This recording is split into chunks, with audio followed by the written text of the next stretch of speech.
नमस्कार साथियों, कैसे आप लोग। उम्मीद करते हैं आप लोग बहुत बढ़िया होंगे, मस्त होंगे, स्वस्थ होंगे। हम भी ठीक ठाक है लगभग। फ्रेंड्स, यहाँ पे आपका क्लास 10th का जो संस्कृत का मतलब लेक्चर चल रहा है, यहाँ पे आपका 5वां पार्ट है। 5वां पार्ट में मैंने भारत महिमा जो पाठ है आपका, इसका जो पाठ परिचय होता है, यानी इस पाठ में क्या क्या दिया गया है, इसके बारे में आपको ऑलरेडी मैंने बतला दिया था। फ्रेंड्स, अब इसमें हम आगे चलते हैं और इसमें जितने जो श्लोक दिए गए हैं उन श्लोक का क्या अर्थ है, क्या मतलब है, इसका एक एक करके अच्छा से एक सुंदर डिस्कशन करेंगे, जिससे आपको कुछ सीखने को मिलेगा।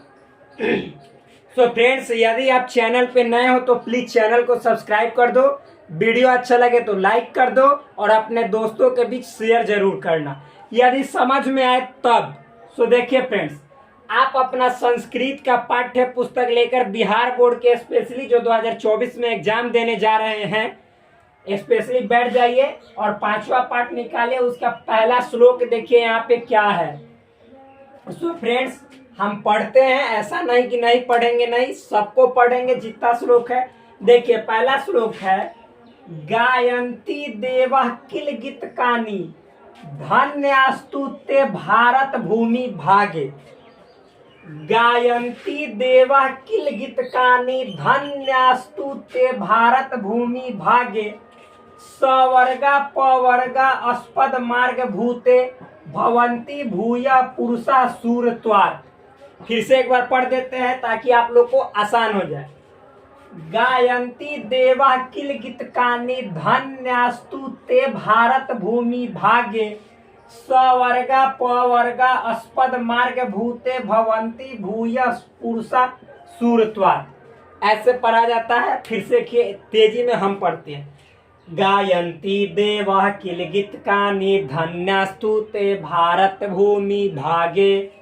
सवर्गा पवर्गा अस्पद मार्ग भूते भवंती भूय पुरुषा सूरत्वात्। ऐसे इसका अर्थ क्या हुआ इसको समझेंगे। देखिए फ्रेंड्स, यहाँ पे बोला जा रहा है कि भारत भूमि की महिमा का गान देवता भी करते हैं। मतलब समझिए, जिस देश में हम लोग निवास कर रहे हैं, रह रहे हैं, इस देश की, इस भूमि की, इस मिट्टी की जो गुणगान है, मतलब प्रशंसा, बड़ाई, केवल मतलब साधारण पुरुष ही नहीं और केवल मतलब विदेश के पुरुष ही नहीं भारत की प्रशंसा करते हैं, जो देवता हैं, जो मतलब सबकी एक तरह से रचना करने वाले हैं, वो भी इस भारत भूमि की मतलब भूरी भूरी प्रशंसा करते हैं, मतलब बड़ाई करते हैं अपने देश की, इस भारत देश की।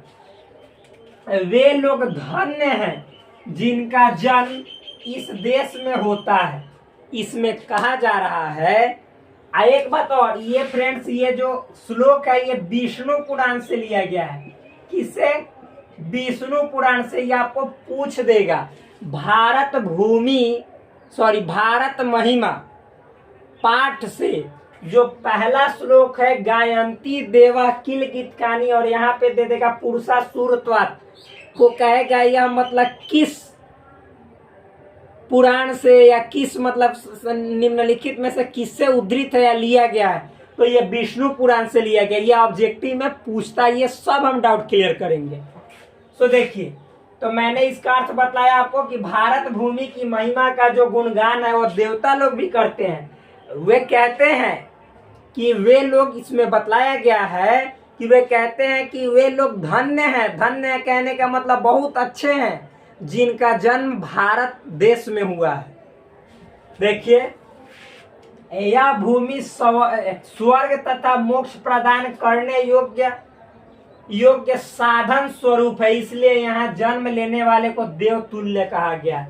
देखिए, ऐसा इसमें बोला गया है इस श्लोक में, जो कि विष्णु पुराण का है, कि यह जो भूमि है, भारत का भूमि, भारत देश, यही एक ऐसा भूमि है जहाँ पे इंसान को इसी भूमि पे स्वर्ग की और मोक्ष की प्राप्ति करने के लिए जितने जो साधन हैं, वे सभी साधन मौजूद हैं। आप देखिए, साधन का मतलब ऋषि मुनि यहीं पे हुए, फिर उसके बाद आप देखिए श्रीमद् भागवत गीता, रामायण, महाभारत, जितने जो ग्रंथ हैं सभी यहीं पे रचे गए, जिसमें किस चीज का वर्णन है कि हम अपने जीवन में, अपने जीवन का जो मकसद है, उद्देश्य है, पर्पस है, what is the purpose of our life, हमारे जीवन का क्या पर्पस है, मकसद है, मतलब हम क्यों जन्म लिए, क्या करना है जन्म लेकर, ये सब जानने को यहीं पे मिलता है, जो कि भारत के ग्रंथों में ये मतलब उल्लेखित है, यानी इसका वर्णन किया गया है और कहीं नहीं मिलेगा आपको।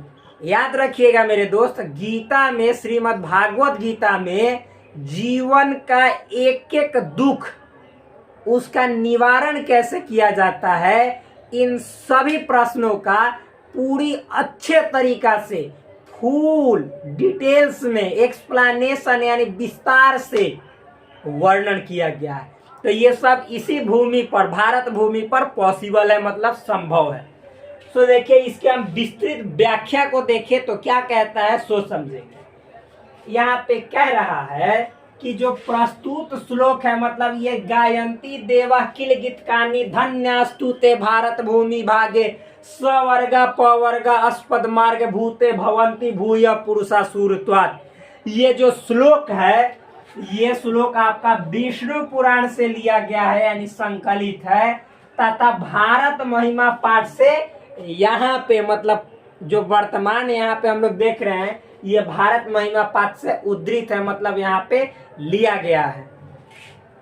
इसमें भारत देश की विशेषताओं के बारे में कहा गया, मतलब इस श्लोक में किन चीजों का वर्णन है, तो अपने भारत देश की विशेषता के बारे में, यानी भारत देश के खूबियां के बारे में बतलाया गया, क्या क्या इस देश की, इस भूमि की खूबियां हैं। देखिए नीचे बतलाया गया है जो खूबी है, यह देश धरती पर स्वर्ग के समान माना जाता है। मतलब ये जो देश है अपना भारत, ये मतलब इस पृथ्वी लोक में, मतलब धरती लोक में स्वर्ग है, यहीं पे स्वर्ग मतलब प्राप्त हो सकता है इसी भारत भूमि में।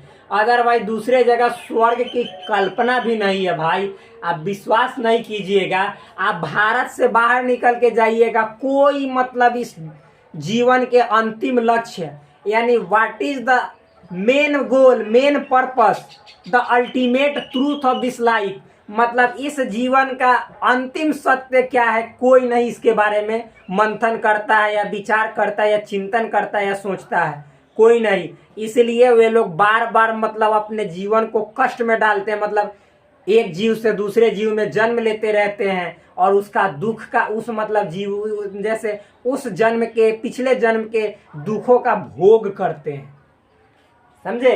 तो इसका मतलब यहीं पे एक तरह से बोला जाए तो हल निकला हुआ है कि इस जो धरती अपना भारत देश, यहीं पे स्वर्ग के समान मतलब A to Z चीज आपको साधन के रूप में मिल जाएगा, ताकि आप इस जन्म मरण से छुटकारा पा सके। आगे देखिए, पुराणकार मतलब जिन्होंने पुराण लिखा है, वे कहते हैं, क्या कहते हैं, उनका कहना है कि यह भूमि मतलब भारत भूमि, भारत देश स्वर्ग तथा मोक्ष प्रदान करने वाली है। भाई बात सही है, क्योंकि हजारों लाखों करोड़ों अरबों खरबों ऋषि महर्षि इसी धरती पर जन्म लिए और फिर उसके बाद यहीं पे अपना मोक्ष प्राप्त किए। तो यही तो भाई देश है एक, जहाँ पे मोक्ष संभव है, पॉसिबल है। मोक्ष का मतलब होता है कि आप जो अभी भौतिक स्वरूप में दिखाई दे रहे हैं, जैसे हम यहाँ पे दिखलाई दे रहे हैं, तो इस स्वरूप को मतलब एक तरह से बोला जाए तो समाप्त करके और ईश्वर का एक अंश बन जाना, मतलब जन्म और मरण के बंधन से, पास से छुटकारा पा जाना, ये होता है मोक्ष। जिसको इंग्लिश में क्या बोला जाता है, तो इंग्लिश में बोला जाता है सैल्वेशन, यानी मुक्ति या मोक्ष। यहाँ जन्म लेने वाले देवतुल्य माने जाते हैं, मतलब जो लोग इस भूमि पर, इस धरती पर जन्म लेते हैं, उनको भगवान के मतलब समान, यानी भगवान का दर्जा दिया जाता है। ऐसा इस मतलब पुराण में जो पुराणकार है, जो पुराण लिखने वाले हैं, उन लोगों का ऐसा मानना है। भाई बात सही है। मैं आपको अभी की जानकारी बतला दे रहा हूँ, जो अभी एप्पल है, गूगल है, इनके जितने जो मालिक हैं वे सभी, फिर मतलब अमेजॉन है, ये सभी मतलब भारत के शास्त्रों से, जो श्रीमद् भागवत गीता है, यहाँ के अध्यात्म से अपना बिजनेस को आगे बढ़ाए हैं। न तो उनमें ऐसा क्षमता नहीं था जो अपने बिजनेस को आगे बढ़ा सके, लेकिन हम लोग आज वेस्टर्न कल्चर को, यानी पश्चिमी सभ्यता, यानी अंग्रेज वाला जो अमेरिकन जो सिविलाइजेशन है, जो फ्रांस का सिविलाइजेशन है, उसके कल्चर को, यानी वहाँ जो चीज़ हो रहा है उसको हम अपने यहाँ ला रहे हैं, जिसके कारण हम लोग पीछे चले जा रहे हैं। तो ये सब हम लोग की कमी है, गलतियां हैं, इसको हम लोग को सुधारना पड़ेगा। आगे देखिए, फिर बोला जा रहा है फ्रेंड्स कि यहाँ जन्म लेने वाले देवतुल्य माने जाते हैं। ये तो हो गया। देखिए, क्योंकि राम कृष्ण जैसे अति मानव ने जन्म लेकर इस भूमि को महत्व सिद्ध कर दिया है। देखिए मेरे दोस्त, राम और कृष्ण वो ईश्वर नहीं थे, ये भ्रम है, कौन कहता है। लेकिन हाँ, ये हम सभी मानते हैं कि वे ऐसे महान पुरुष थे जिनमें आदर्श गुण, मतलब एक मानव का जो आदर्श गुण होता है, जो ईश्वर के तुल्य, मतलब भगवान के जैसा बना देता है, वो गुण राम और कृष्ण जैसे पुरुष में था, जो कि इसी धरती पे जन्म लेकर पूरा किए। इसीलिए हम लोग उनको भगवान का दर्जा देते हैं और उनसे सीखते हैं। अभी वर्तमान समय की बात करें तो हम लोगों के लिए स्वामी विवेकानंद, स्वामी रामकृष्ण परमहंस, फिर उसके बाद स्वामी दयानंद सरस्वती, ये सभी तो भाई देवतुल्य ही तो हैं, भगवान के स्वरूप ही तो हैं, क्योंकि इन्होंने अपने जो भारत देश की जो विशिष्टता में एक ध्यान परंपरा है, उस ध्यान परंपरा से ईश्वर को ढूंढने का काम किया, खोज निकालने का काम किया, जिससे मतलब हमारे देश की जो गुणगान है वह विदेशों में फैली धर्म सम्मेलन के माध्यम से। तो इन लोगों को भी हम लोगों को क्या कहना है, भगवान समझना है। ये भी हम लोगों के लिए देव तुल्य है, ईश्वर के समान है। वैसे ही राम और कृष्ण जैसे पुरुष थे, जो कि महान पुरुष के जो गुण होता है, जो आदर्श गुण होता है, उनको आत्मसात किया, यानी अपनाया। भाई मेरे शब्दों पे गौर कीजिएगा, क्योंकि शब्द संस्कृत में ऐसा ऐसा सीखिएगा, ये आपके जिंदगी को अनोखा बना देगा। बहुत बढ़िया से समझ रहे होंगे, मेरा विश्वास है। आगे देखिए भाई, यहाँ पे बोला जा रहा है कि तात्पर्य यह कि भारत ही एक ऐसा देश है जहाँ भगवान अत्याचारियों का अंत करने तथा धर्म की स्थापना हेतु अवतरित होते हैं। बात सही है, मतलब ध्यान समझिएगा, ये नहीं समझिएगा कि भारत में ही अत्याचारी भी होते हैं, भारत में भी भगवान होते हैं, ऐसा बात नहीं। अत्याचारी और भगवान जैसे गुण सभी देश के लोगों में है, लेकिन कहीं पे ज्यादा दिखाई देता है तो कहीं पे कम दिखाई देता है। तो देखिए, जो ईश्वर हैं, एक तरह से मतलब ईश्वर रूपी मानव अपने देश में, इस भारत देश में जन्म लेते हैं, और जो अत्याचारी होते हैं उनका एक तरह से अंत करते हैं, यानी उनका समापन होता है। जैसे राम ने रावण को समाप्त किए, समाप्त मतलब उनका एक तरह से अंत हुआ, असत्य का अंत हुआ और सत्य का विजय हुआ, यानी पाप का विनाश हुआ और सत्य का जीत हुआ। फिर राम कृष्ण और कंस को देख लीजिए। फिर उसी तरह से आधुनिक युग में देखिए, मतलब कि हमारे सामने भगत सिंह, चंद्रशेखर आजाद जैसे, महात्मा गांधी जैसे, ये खुदीराम बोस जैसे, रानी लक्ष्मीबाई जैसी, रानी वेलु नाचियार जैसी, फिर रानी चेन्नम्मा जैसी बहुत सारी महारानी हुई, जिनके जैसी देवी दुर्गा, एक तरह से बोला जाए तो भगत सिंह लोग जैसे देवता तुल्य हमारे देश में पुरुष जन्म लिए, जिन्होंने अत्याचारियों अंग्रेजों का, जो कि हमारे ऊपर मतलब एक तरह से बोला जाए तो अत्याचारियों की भांति शोषण कर रहे थे, उनका विनाश किया। तो ये भी तो भगवान ही है। कौन कहता है ये भगवान नहीं है? सब भगवान है। आप अपने अंदर भी भगवान को देख सकते हैं। आगे देखिए, इसलिए इस देश में जन्म लेने वाले को देवता के रूप में माना जाता है। तो यही कारण है भाई कि इस देश में जो जन्म लेने वाले हैं वो क्या है? देवता है।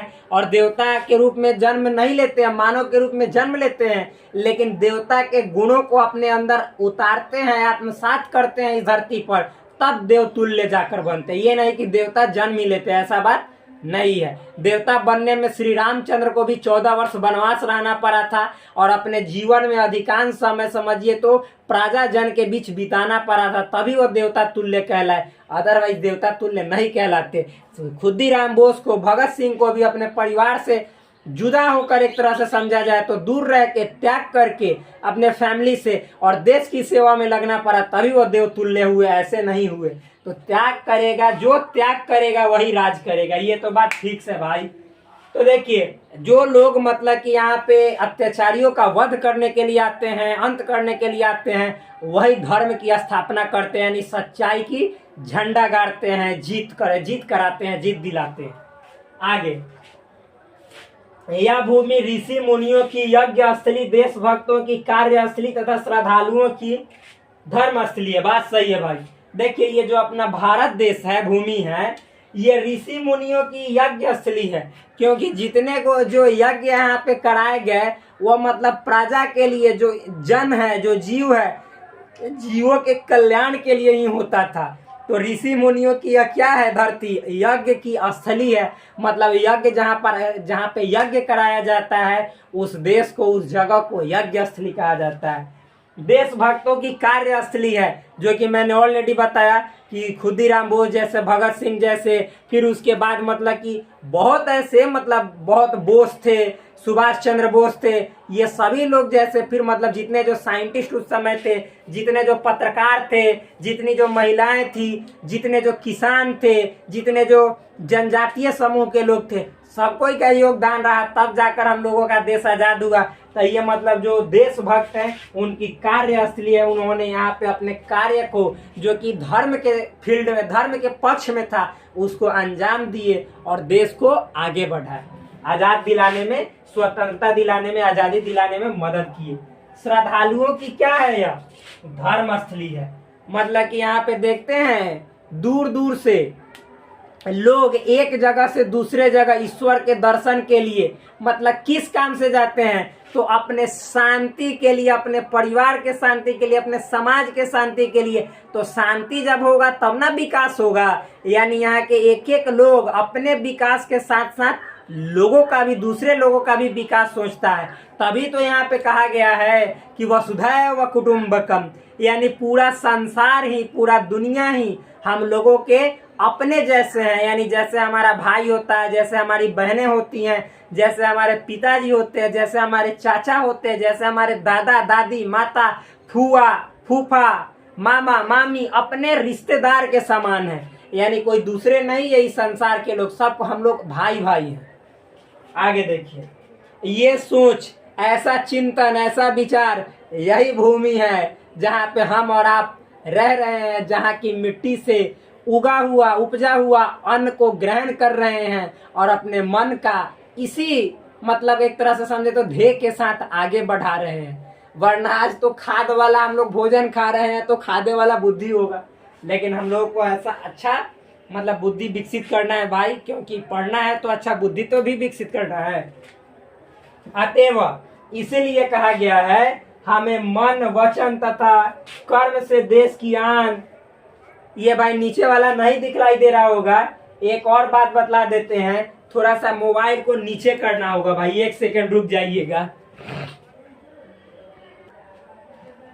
अब हो गया फ्रेंड्स अच्छा से, मतलब ये वाला धर्म है, यहाँ से नहीं दिखलाई दे रहा होगा, आप दिखलाई दे, ऐसे समझना बहुत इंपॉर्टेंट है। आप दिखलाई दे रहा भी होगा अच्छा से। तो देखिए, मतलब इसीलिए कहा गया है कि हमें अपने मन, वचन और कर्म से देश की आन बान शान और फिर उसके रक्षा के लिए हमेशा क्या होना चाहिए, तत्पर रहना चाहिए। वही बात नीचे लिखा गया है। सो फ्रेंड्स, ये जो फर्स्ट श्लोक है, आपके जो 5वां पार्ट है, यानी 5वां पार्ट भारत महिमा का, ये हमारे लिए और आपके लिए कितना गर्व की बात है कि कितना अच्छा श्लोक है, जो कि हम लोगों के जहन में एक नई खून, मतलब एक तरह से बोलिए तो उत्तेजित रूप में भरने का काम कर रहा है, जो अपने देश के लिए मर मिटने को कह रहा है। कितना अच्छा बात है भाई, बहुत अच्छा है। नेक्स्ट श्लोक देखते हैं मेरे दोस्त।